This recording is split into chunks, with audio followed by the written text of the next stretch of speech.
저는 오늘 말씀 읽으면서 되게 반가웠어요. 왜냐하면 예수님이 쉬셨대요. 그래서 저도 쉬어도 되는구나 이렇게 생각했어요. 37절에 보면 예수께서 낮에는 성전에서 가르치시고 밤에는 나가 감람원이라 하는 산에서 쉬시니, 이 쉬셨다는 말이 그렇게 좋으네요. 여러분도 좀 쉬십시오.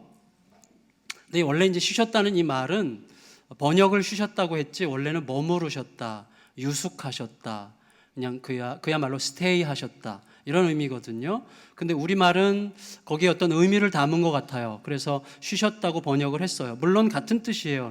머무르는 것도 쉬는 거죠. 그런데 이 예수님께서 쉬셨다는 이 사실에서 굉장히 중요한 것은 어디서 쉬셨냐는 거예요. 우리가 보통 쉬려면 어디서 쉬죠? 이왕이면 선교 여행을 가더라도, 물론 선교 여행 짧은 여행 동안에는 우리가 고생을 사서 하고 싶어서 현지인 집에서 쉬기도 하고, 저도 태국의 밀림 속을 일주일 동안 걸으면서 그 밀림 속에서 함께 지낸 적도 있는데 굉장히 흥미로워요, 잠깐은. 그런데 사실은 거기서 예수님은 사실 이게 일상이셨는데, 예수님의 쉬시는 장소는 예루살렘 성 안에 있는 어떤 그 여관이나 여인숙이 아니었어요. 성 밖에 있는 감람원이라고 하는 산에서 쉬셨단 말이에요, 밤마다. 그래서 예수님은 왜 그렇게 하셨을까? 우리가 잘 모르겠지만 두 가지를 생각할 수 있겠는데, 첫째는 뭐냐면 그 당시에 소위 순례자들, 이 땅이 추구하는 욕망적 질서를 따라 살지 않고 나는 하나님의 질서를 따라 살겠다고 결정한 순례자들은 보통 어느 도시에 방문할 때 도성 안에서 머물지 않는 게 습관이었습니다. 도성 밖에서 한적한 곳에서 유숙하는 것이 그들의 습관이었고, 예수님께서 그런 전통을 따르고 계시는 것 같아요. 더불어 지금까지 예수님께서 쭉 말씀해 오시는 그 배경이 뭐예요? 예루살렘 성에 들어가려고 하지 말고 마지막 때가 되면 성에서부터 빠져나와라, 성 안에 머물지 말아라. 예루살렘 성은 이미 인간의 욕망의 질서로 가득해 있고 형식만 남은, 종교적 형식만 남은 곳인데, 거기 들어가서 어떤 현실적 안정을 보장받으려고 하는 모든 시도들에 대해서 중지하고 예루살렘 성으로부터 떠나라 이렇게 말씀을 해오셨기 때문에 예수님께서 예루살렘 성 안에 머물지 않고 성 밖에서 산에서 유숙하셨다는 사실이 어떤 의미를 가지고 우리에게 오는 것 같습니다. 그런데 1차적으로 예수님께서 쉬신 의미가 뭐냐 하는 것과 관련해서 가장 1차적인 이유는 아마 38절과 연관이 있는 것 같아요. 38절을 같이 한번 읽어볼까요? 시작. 모든 백성이 그 말씀을 들으려고 이른 아침에 성전에 나아가더라. 보세요. 많은 백성들이 예수님의 말씀을 듣기 위해서 성전으로 갔어요. 근데 언제 갔어요? 이른 아침부터 갔어요. 그 말은 예수님께서 이른 아침부터 가르치셨다는 거죠. 예수님께서 아침부터 저녁까지 가르치셨기 때문에 쉬셔야 되는 거죠, 사실은. 1차적으로. 지난주에 박철홍 목사님이 설교하면서 저를 배려하느라고 약간 과장 광고를 하셨는데, 생전 처음 1부부터 3부까지 설교하려니까 정말 이제 버겁다, 이 담임 목사님이 더 존경스럽다고 이렇게 아부했지만 사실은 그렇지 않아요. 저는 오늘 1, 2, 3, 4부를 오늘 설교하는데 그렇게 힘들지 않습니다, 생각보다. 그래서 고마워요. 박철환 목사님 저를 배려해 주느라고 그렇게 얘기한 거죠, 물론. 그래서 생각보다 힘들지 않아요. 그래서 성도님들이 목사님 힘드셔서 어떡해요 이렇게 말할 때 솔직히 속으로 미안해. 예, 물론 성도들도 그냥 해보는 소리겠지만 속으로 그냥 미안한 마음이 들어요. 왜냐하면 생각해 보세요. 이렇게 조용하게 갇혀져 있는 실내 공간에서 마이크 시설도 이렇게 잘 돼 있고, 제가 지금 조그만 소리로 말하지만 크게 들리잖아요. 이런 곳 안에서 저 끝까지 다 들리고, 그리고 다들 듣기 위해서 지금 저를 뚫어지게 보고 계시잖아요. 전부 다 들으려고 하는 사람들 아니에요? 이런 분위기 속에서 40분 설교하고 잠깐 쉬었다가 또 40분 하고 1, 2, 3, 4부 다 합쳐야 2시간은 좀 넘지만 3시간도 안 되는 시간 동안에 말을 한다는 건 그렇게 어려운 일은 아닐 것 같아요. 예수님을 생각해 보세요. 예수님은 아침부터 저녁까지 어디서 설교하셨어요? 성전에서 설교하셨다는 것은 이방인의 뜰에서 설교하셨을 거라고 우리가 예측할 수 있는데, 이방인의 뜰은 굉장히 많은 사람들이 왔다 갔다 하는 곳이에요. 거기는 예수님의 말씀을 경청하는 사람도 있지만 뜨내기들도 많고 왔다 갔다 하는 사람도 많고, 예수님 어떻게 해보고 싶은 사람도 있고, 예수님 별로 안 좋아하는 사람도 있고, 야유하는 사람도 있었을 거고, 그만해 이런 사람도 있었을 거예요. 저는요, 제가 그걸 느끼는데, 제가 개척하기 직전에 섬겼던 교회에서는요, 한두 분이 설교 시간에 바로 저 위치인데 꼭 이렇게 팔짱을 끼고 이렇게 하고 들으셨어요. 이렇게 하고. 그래서 너 어디 잘하나 보자. 내가 어떻게 판단해 드릴게. 뭐 이런 식의 이제 태도인데 마음은 어땠는지 모르겠지만 모든 성도가 집중해서 듣는 것 같아도 계속 시선이 이쪽으로 가면서 설교가 제대로 안 되는 거예요. 이게 마음껏 설교가 안 나가요. 이게 자꾸 이게 신경이 쓰여가지고. 여러분, 다른 성도들에게 영적 피해를 주지 않으려면 설교 들을 때 여러분 잘 들으셔야 됩니다. 아, 글쎄 옳시다. 뭐, 아멘. 이러면 다른 사람에게 피해가 갈 수 있어요. 물론 농담이. 제가 물론 잘해야 되는 거지만 어쨌거나 예수님은요, 적대적인 사람들, 예수님을 비난하는 사람들, 그리고 어중이 떠중이도 왔다 갔다 막 시끌벅적한 상황에서 그것도 아침부터 저녁까지 떼약볕 아래서 설교를 하셨단 말이에요. 마이크 시설이 있습니까? 그러니까 얼마나 지쳐요. 얼마나 피곤한 상황이에요. 그런 상황에서 말씀을 전하셨어요. 그러니까 쉬셔야죠. 그렇지만 사실은 이 예수님께서 쉬셨다는 이 말을 누가복음을 기록할 때 왜 굳이 기록했을까 하는 거죠. 다시 말하면 저는 그게 사실이었기 때문이기도 하지만 동시에 예수께서 쉬셨다는 사실을 독자들인 우리들이 보고서 뭔가를 느끼도록 생각하도록 하기 위해서 일부러 쉬셨다는 말씀을 쓴 것 같아요. 그럼 왜 썼을까요? 사실은 하루 종일 힘들어서 쉬는 것도 맞지만 우리들은 쉼으로써 힘든 일을 할 수 있는 거잖아요. 그래서 가르치기 위해서 쉬신 거죠. 가르치셨기 때문에 쉬신 게 아니라 가르치기 위해서 쉬신 것일 수도 있죠. 동시에 저는 쉼이 그 이상의 의미가 있다고 생각이 돼요. 예수님께서 감람산에 올라가서 쉬셨다는 요 아주 단순한 요 사실이 실은 어쩌면 우리들에게 예수님께서 가르치셨다는 그 사실보다도 더 많은 것들을 가르치는 행위였을 수 있다는 생각을 하게 됐어요. 이렇게 이제 한번 우리가 풀어가면 좋겠는데, 자, 먼저 우리가 예수님께서 감람산에서 쉬셨다고 할 때 감람산에서 뭐 하면서 어떻게 쉬셨을까요? 기본적으로 먼저 쉼이라고 하는 것을 생각해 보세요. 우리가 알고 있습니다. 쉼이라고 하는 것은 일단 굉장히 중요한 거예요. 너무나 필요한 거죠.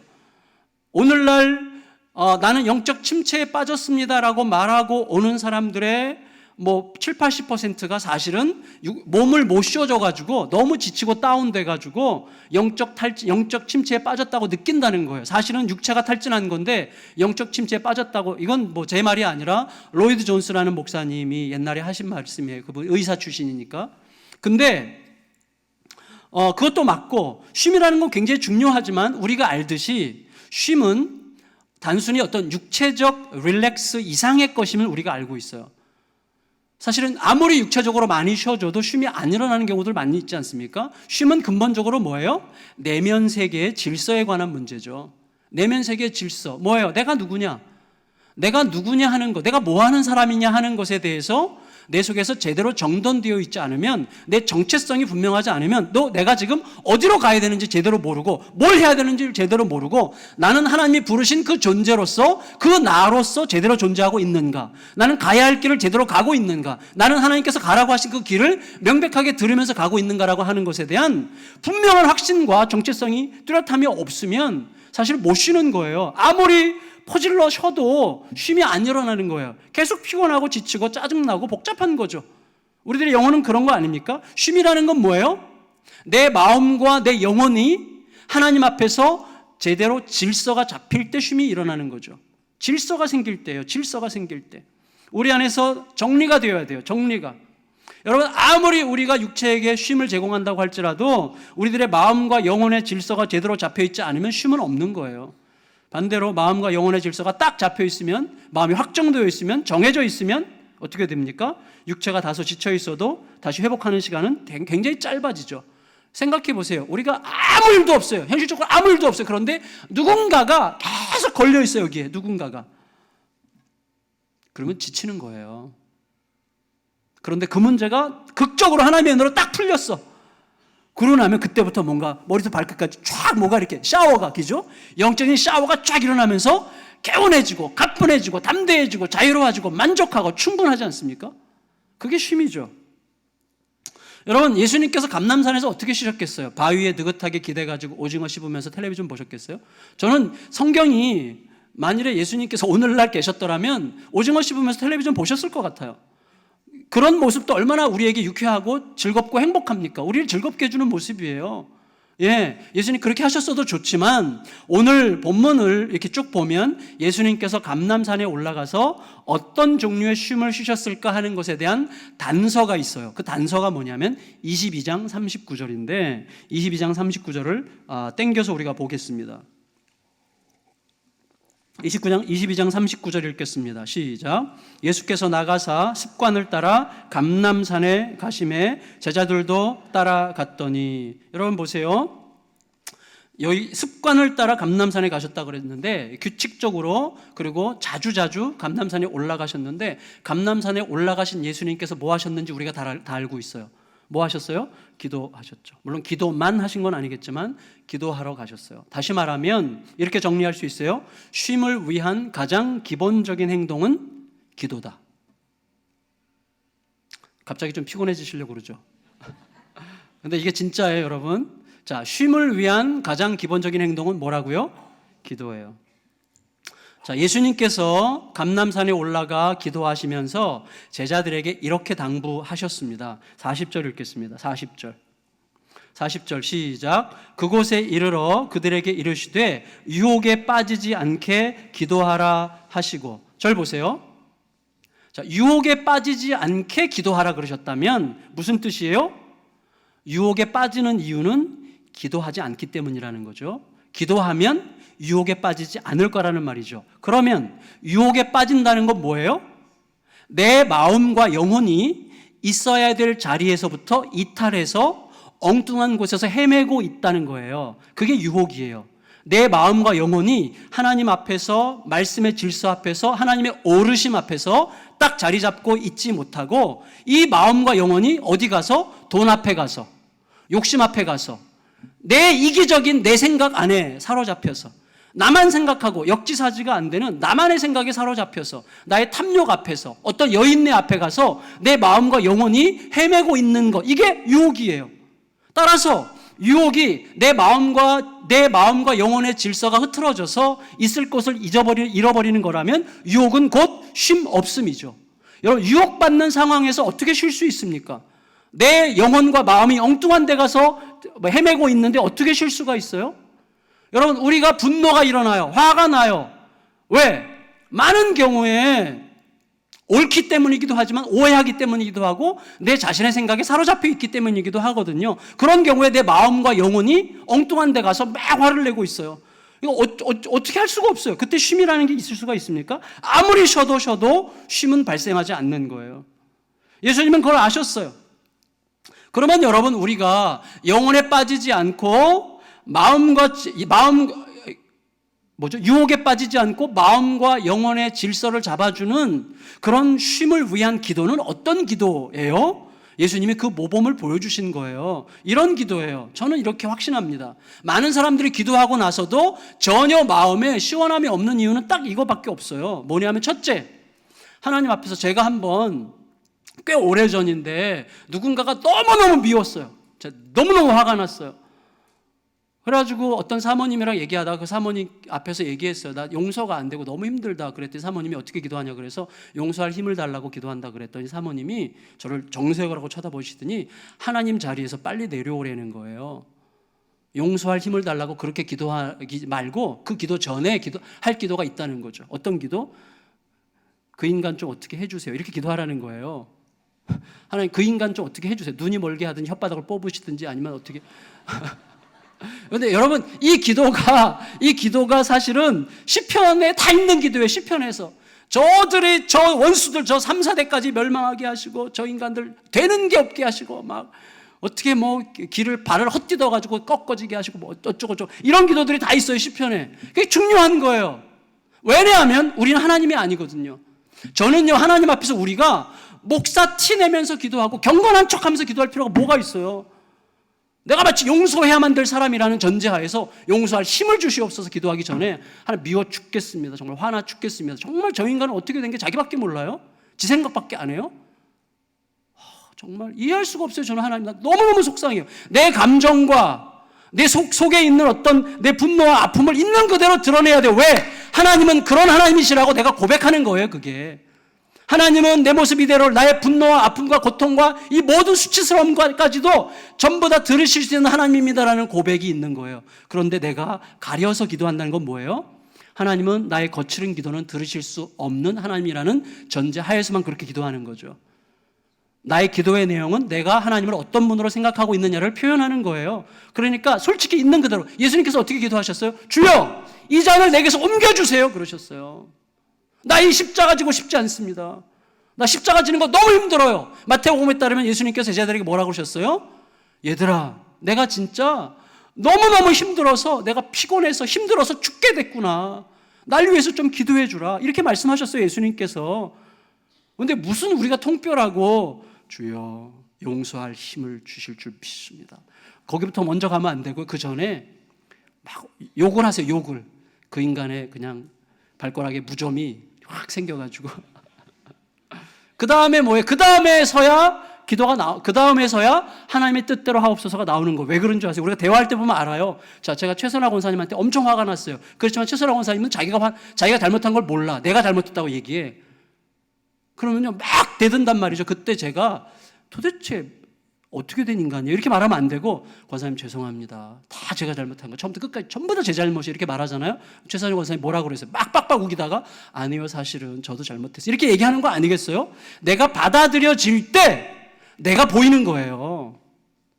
내가 용납될 때 내가 보이는 거예요. 그래서 상대방이 자신을 보게 하려면 먼저 상대방을 받아야 돼요. 하나님은 우리를 아세요. 그것을 우리가 하나님 앞에 받아들여질 때 그 다음에 내가 나를 볼 줄 알아요. 그래서 나는 한계가 있고 내가 스스로 결정권자가 아니라는 사실을 깨닫고 그때서야 하나님의 뜻이 이루어지는 것이 최고입니다라고 말하게 되는 거예요. 그러기 위해서는 내가 하나님 앞에 받아들여져야 되는데 받아들여지기도 전에 내가 먼저 점잖은 척하는 거예요. 그러면 안 돼요. 그러니까 하나님 앞에서 진짜 쉼이 있는 기도는 뭐예요? 쏟아내야 돼요. 나를 쏟아내고 그 다음에 결국은 하나님 나는 스스로 결정할 수 있는 능력자가 아닙니다. 내 감정은 이렇습니다 라고 고백하고 나서 그 다음에 그럼에도 불구하고 모든 상황에서 하나님의 뜻은 완벽하고 온전하고 풍성하십니다. 주님의 뜻에 온전히 신뢰합니다. 그렇게 나가야 되는 거 아니에요? 물론 여러분 이런 기도가 결코 쉽지 않습니다. 절대 쉽지 않아요. 말처럼 쉽지 않아요. 왜냐하면 너무나 합당하고 너무나 합리적이고 너무나 현실적으로 타당해 보이는 게 내 뜻이거든요. 내 생각과 내 뜻은요 너무나 타당해 보여요. 너무나 합리적으로 보여요. 너무나 현실적으로 보여요. 너무나 정당해요. 내 뜻은, 내 생각은 정당해. 그러니까 내 눈앞에 아직 현실로 나타나지 않은 하나님의 뜻에 너무나 확실해 보이는 내 고집을 내려놓고 하나님의 뜻에 맡긴다고 하는 것은 너무나 억울해요. 너무나 힘든 거예요. 얼마만큼 힘듭니까? 어느 정도로 힘든가 하면 예수님께서 밤새도록 사투를 벌여서 기도할 만큼 힘든 거고 천사들이 와서 도와줘야 될 만큼 힘든 거고 예수님께서 얼마나 간절히 기도하셨는지 모세혈관이 터져가지고 땀이 흐를 때 피가 섞여서 나올 정도로 힘든 기도가 그런 기도예요. 왜? 억울함을 삼키고 내 뜻을 내려놓는 기도가 그렇게 힘든 거예요. 우리들이 다 알아요. 근데 우리가 그런 힘든 기도 안 합니다. 억울하다고 말하고 있지 삼키지 못해요. 그래서 우리는 여전히 그 자리에 머물러 있는 거예요. 여러분 43절 44절 읽을까요? 43절 44절 22장 43절 44절 시작. 천사가 하늘로부터 예수께 나타나 힘을 더하더라. 예수께서 힘쓰고 애써 더욱 간절히 기도하시더니 땀이 땅에 떨어지는 핏방울같이 되더라. 여러분 저는 이게 괜히 그렇게 우리에게 뭔가를 기도는 이렇게 하는 거 이게 아니라 예수님이 내 십자가 지기 싫은 내 뜻을 내려놓고 하나님의 뜻에 자신을 던지기까지는 이렇게 힘든 과정이 있는 거예요. 우리들도 그래요. 우리들 뜻이 얼마나 잔인할 만큼 힘이 셉니까? 우리들 뜻이. 저는 그런 의미에서 이 설교 준비하다가 갑자기 시편 23편이 떠올랐어요. 시편 23편 1절 여호와는 나의 목자시니 내가 부족함이 없으리로다. 제가 몇 번 말씀을 드렸고 신방할 때 이 말씀 여러 번 드렸는데요. 이 말씀은요 낭만적인 말씀이 아니에요. 이건 처절한 싸움과 사투를 벌이는 말씀이에요. 여호와는 나의 목자시니 내가 부족함이 없으리로다. 여러분 생각해 보세요. 우리들이 원하는 가장 원하는 삶의 정상적인 태도, 가장 삶의 클라이막스가 뭐예요? 부족함이 없는 삶이에요. 부족함이 없는 삶. 부족함이 없는 삶의 절정이 천국이에요. 그렇죠? 이 땅에서도 천국을 맛보고 싶어요. 부족함이 없는 삶. 그러면 우리는 언제 부족함이 없다고 느낍니까?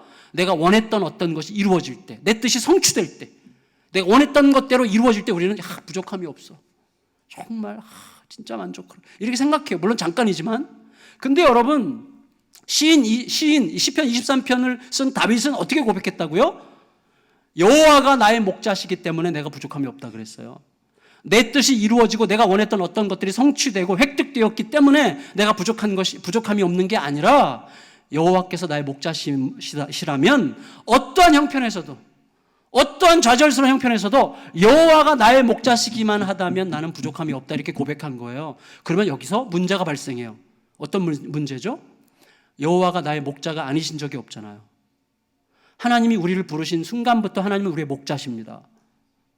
그래서 하나님이 우리의 목자세요. 그런데 우리는 범사에 부족함이 많아. 그래서 시편 23편 1절을 읽을 때마다 여호와는 나의 목자심에도 불구하고 나에게는 범사에 부족함이 많구나. 이게 우리들의 고백이에요. 왜 그렇죠? 이유는 간단해요. 이유는 뭔지 아세요? 여호와가 나의 목자시지만 그의 목자됨을 내가 못 누리고 있기 때문이죠. 왜 못 누리죠?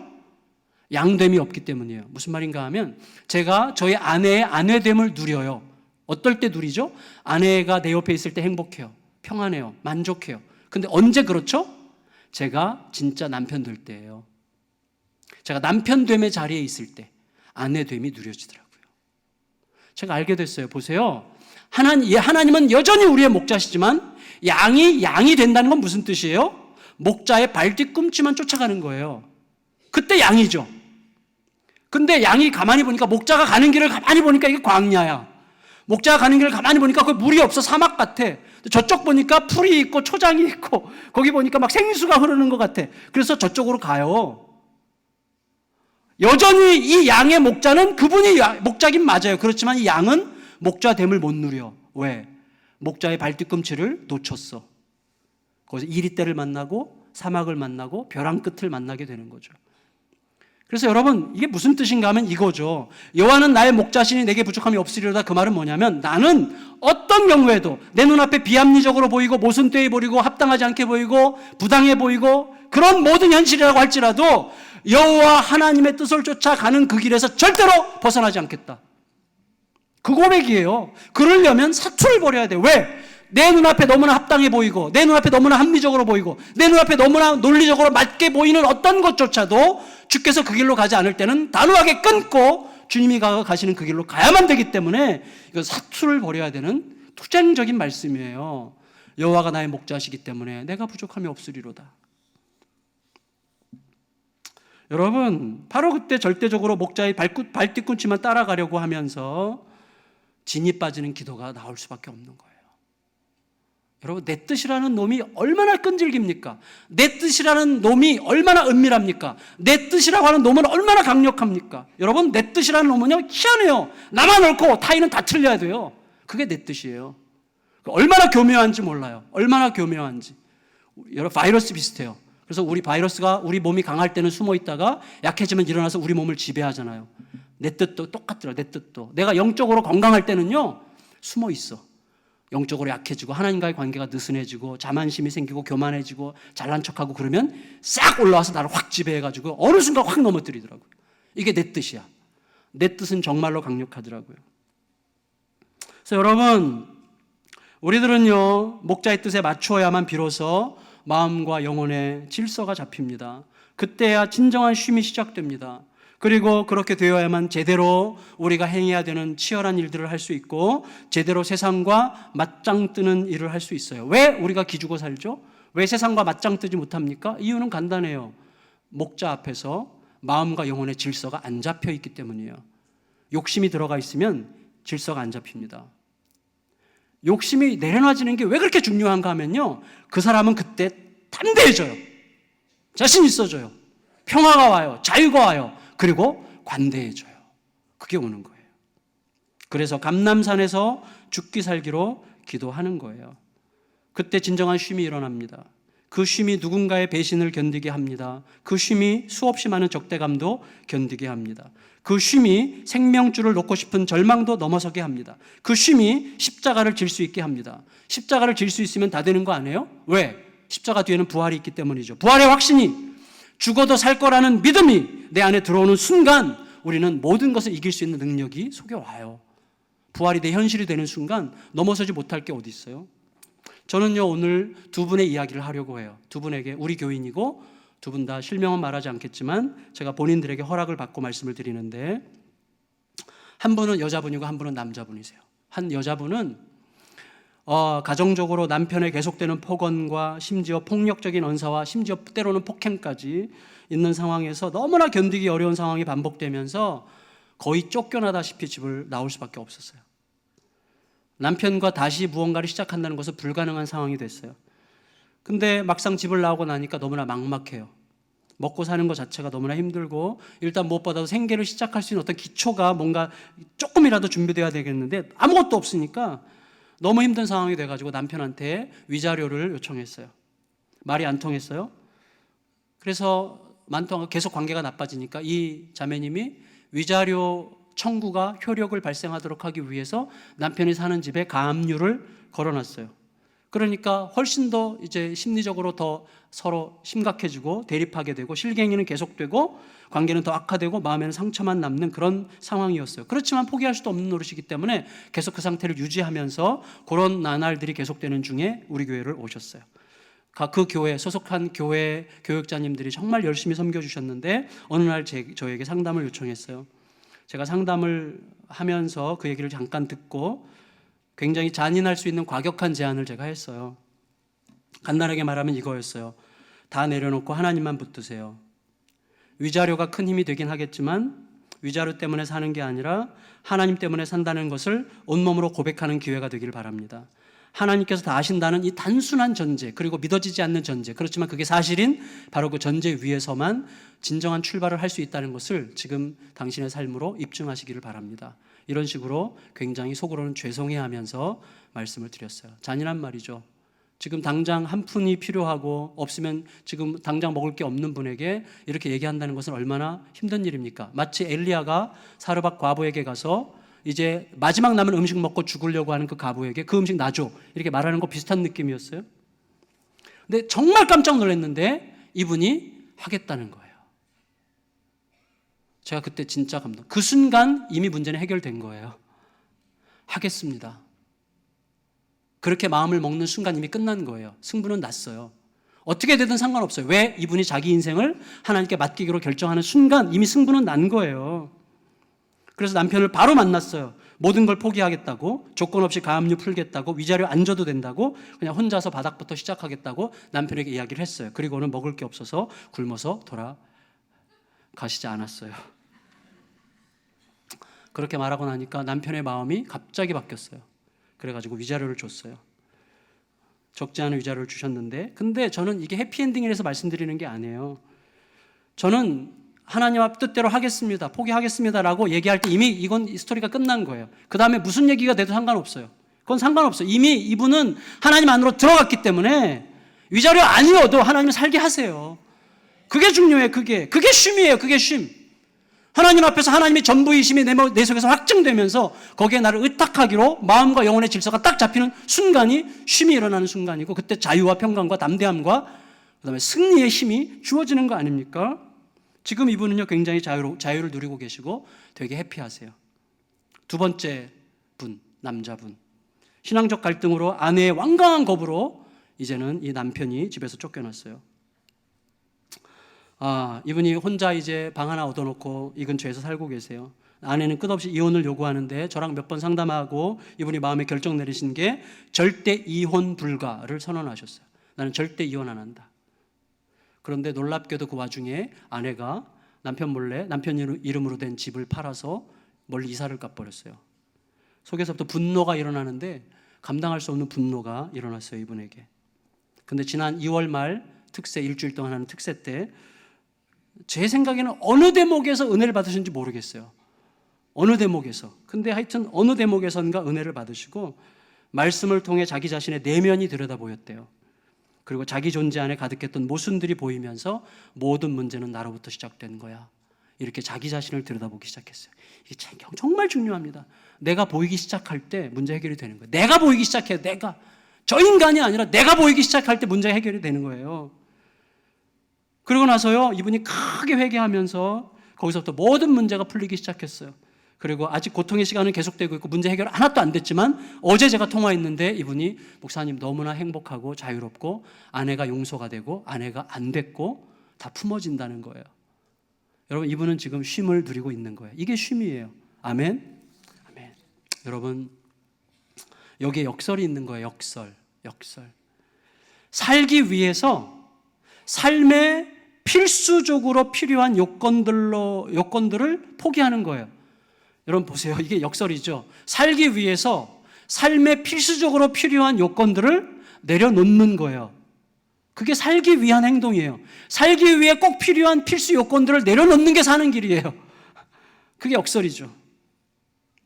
여러분, 그 역설이 내 현실로 받아들여지는 순간이 바로 쉼이 이루어지는 순간이에요. 여기 대전제가 있죠. 모든 것을 살게 하시는 분은 오직 나의 하나님 뿐이십니다라는 고백이 있는 거예요. 그 앞에.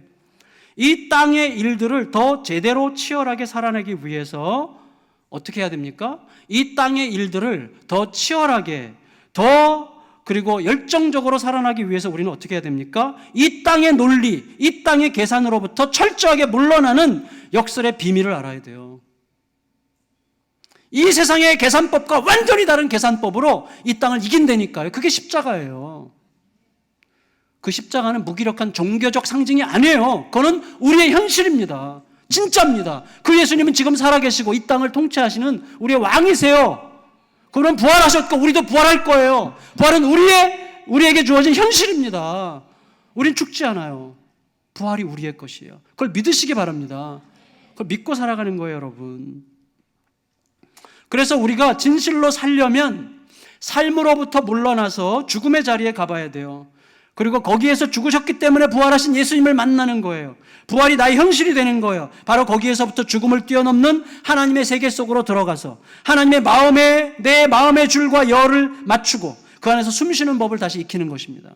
하나님의 마음 안에서 숨쉬는 법, 하나님의 말씀 안에서 숨쉬는 법을 익혀야 돼요. 그 쉼을 얻기 위해서 우리도 날마다 잠시라도 나의 감람산으로 올라가야 돼요. 나의 감람산.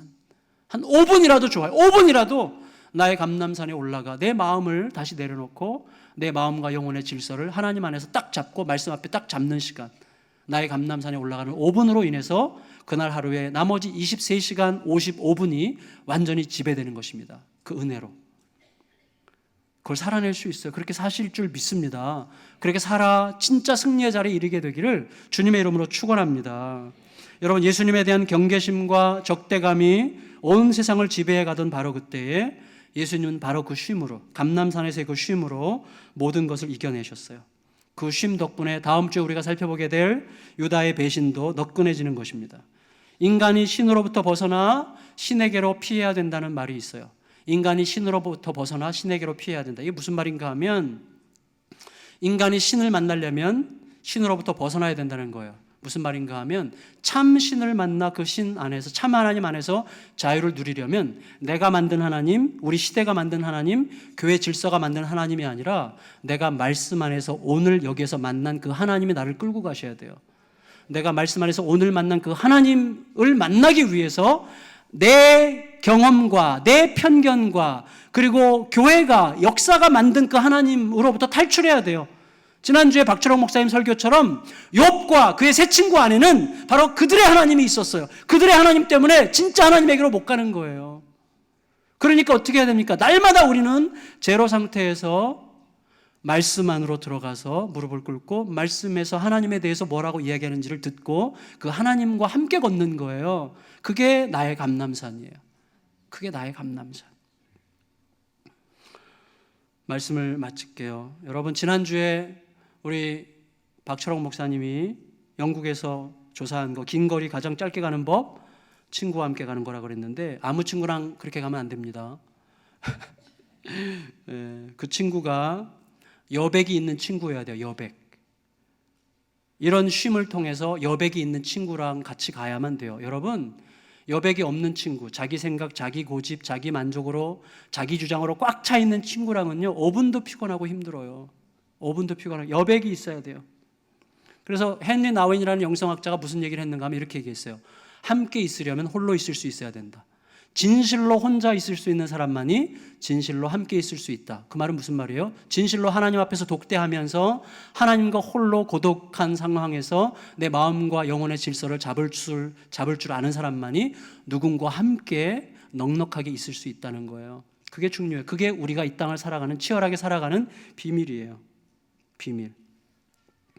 결코 쉴 수 없는 사람은요, 결코 누군가와 함께 있을 수 없어요. 왜냐하면 그런 사람은 누군가와 함께 있는 순간에도 끝까지 일과 함께 있을 뿐이고 자기 자신의 야심 혹은 성취의 욕망과 함께 있는 것뿐이기 때문이에요. 진실로 혼자 있을 수 있는 사람, 하나님 앞에서 모든 것이 내려놔지고 하나님으로 충분한 상태 속에서 누리게 되는 그 여유, 그 여백을 가진 사람만이 누군가와 함께 진실로 한 길을 갈 수가 있게 되는 거죠. 말씀을 마칠게요. 여러분, 내가 힘을 쏟아야만 하는 자리, 예수님으로 치면 성전에서 아침부터 저녁까지 말씀을 가르쳐야 되는 바로 그 자리, 우리들로 치면 우리 각자의 일터에서 제대로 힘을 쏟으려면 우리는 나의 감람산에 올라야 됩니다. 거기에서 깊은 쉼, 곧 우리 주님 안에서 마음과 영혼이 정돈돼야 돼요. 내 뜻을 내려놓고 하나님의 뜻 앞에서 나를 겸손히 상대화시킬 수 있는 힘이 있어야 돼요. 나도 틀릴 수 있고 내 생각이 전부가 아니라 주님의 말씀만이 옳다는 사실을 늘 인정하는 그런 시간들. 어떤 분에게는 그 감람산이 새벽기도고 어떤 분에게는 그 감람산이 큐티예요. 저 같은 경우는 큐티예요. 큐티를 제대로 하고 나면요, 저는 머리부터 발끝까지 쫙 목욕한 느낌. 목욕이 쫙 됐어. 정돈이 돼. 아무것도 내가 주고 싶지 않아요. 다 놓게 돼요. 그러고 나서 찾아오는 자유, 만족, 담대한 평강, 여유, 사람들을 품을 수 있는 힘, 이런 게 주어지는 거죠. 그 감람산에 날마다 오르면서 진짜 그리스도께서 우리에게 주신 진짜 자유와 쉼의 길을 날마다 걸어가는 저와 여러분들이 다 되시기를 예수님의 이름으로 축원합니다. 축원합니다.